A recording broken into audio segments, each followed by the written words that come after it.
ಭಾರತೀಯಳಾಗಿ ಕಣ್ಣು ಮುಚ್ಚಬೇಕೆಂಬ 94 ವರ್ಷದ ಅಜ್ಜಿಯ ಆಸೆ. ಅಮೆರಿಕ ಪೌರತ್ವ ತ್ಯಜಿಸಿ ಭಾರತೀಯ ಪೌರತ್ವಕ್ಕಾಗಿ ಮೊರೆ. పడని నిబద్ధపరచి భారత రాజ్యాంగానికి నిజమైన విశ్వాసం మరియు నిబద్ధత. ಆಂಧ್ರಪ್ರದೇಶದ ಬಾಪಟ್ಲ ಜಿಲ್ಲೆಯ 94 ವರ್ಷದ ಕೊಂಟಗುಂಟ ಮಹಾಲಕ್ಷ್ಮಮ್ಮ ತನ್ನ ಕೊನೆಯ ದಿನಗಳನ್ನು ಭಾರತೀಯಳಾಗಿ ಕಳೆಯುವ ಮಹಾದಾಸೆಯೊಂದಿಗೆ ಭಾರತೀಯ ಪೌರತ್ವವನ್ನು ಮರಳಿ ಪಡೆಯಲು ಹೋರಾಡುತ್ತಿದ್ದಾರೆ. 2000 ಇಸವಿಯಲ್ಲಿ ಅಮೆರಿಕ ಪೌರತ್ವ ಪಡೆದು ಅಲ್ಲಿ 18 ವರ್ಷ ವಾಸಿಸಿದ್ದ ಮಹಾಲಕ್ಷ್ಮಮ್ಮ ಪತಿಯ ನಿಧನದ ನಂತರ ಪುತ್ರನೊಂದಿಗೆ ಅಮೆರಿಕಕ್ಕೆ ತೆರಳಿದ್ದರು. 2018ರಲ್ಲಿ ಭಾರತಕ್ಕೆ ಮರಳಿದ ಅವರು ಈಗ ತನ್ನ ತಾಯ್ನಾಡಿನಲ್ಲಿಯೇ ಉಳಿಯಲು ನಿರ್ಧರಿಸಿದ್ದಾರೆ.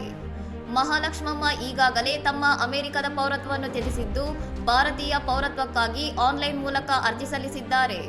ತಮ್ಮ ಅಂತಿಮ ವಿಧಿವಿಧಾನಗಳು ತಮ್ಮ ಸ್ಥಳೀಯ ಗ್ರಾಮವಾದ ಚಿಂತಗುಂಪಾಲದಲ್ಲಿಯೇ ನಡೆಯಬೇಕೆಂಬುದು ಅವರ ಬಯಕೆ. ಬಾಪಟ್ಲ ಜಿಲ್ಲಾಧಿಕಾರಿ ಜೆ ವೆಂಕಟಮುರಳಿಯವರನ್ನು ಭೇಟಿಯಾದ ವೃದ್ಧೆ, ನನಗೆ 95 ವರ್ಷ ಸಮೀಪಿಸುತ್ತಿದೆ. ನನ್ನ ಕೊನೆಯ ದಿನಗಳನ್ನು ಭಾರತೀಯ ಪ್ರಜೆಯಾಗಿ ಕಳೆಯಲು ಅವಕಾಶ ಮಾಡಿಕೊಡಿ ಎಂದು ಭಾವುಕರಾಗಿ ಮನವಿ ಮಾಡಿಕೊಂಡಿದ್ದಾರೆ. ಈ ಕುರಿತು ಪ್ರತಿಕ್ರಿಯಿಸಿದ ಜಿಲ್ಲಾಧಿಕಾರಿಗಳು, ನಿಯಮಾನುಸಾರ ಅರ್ಜಿಯನ್ನು ಪರಿಶೀಲಿಸಿ ರಾಜ್ಯ ಸರ್ಕಾರದ ಮೂಲಕ ಕೇಂದ್ರ ಸರ್ಕಾರಕ್ಕೆ ಶಿಫಾರಸು ಮಾಡಲಾಗುವುದು ಎಂದು ಭರವಸೆ ನೀಡಿದ್ದಾರೆ.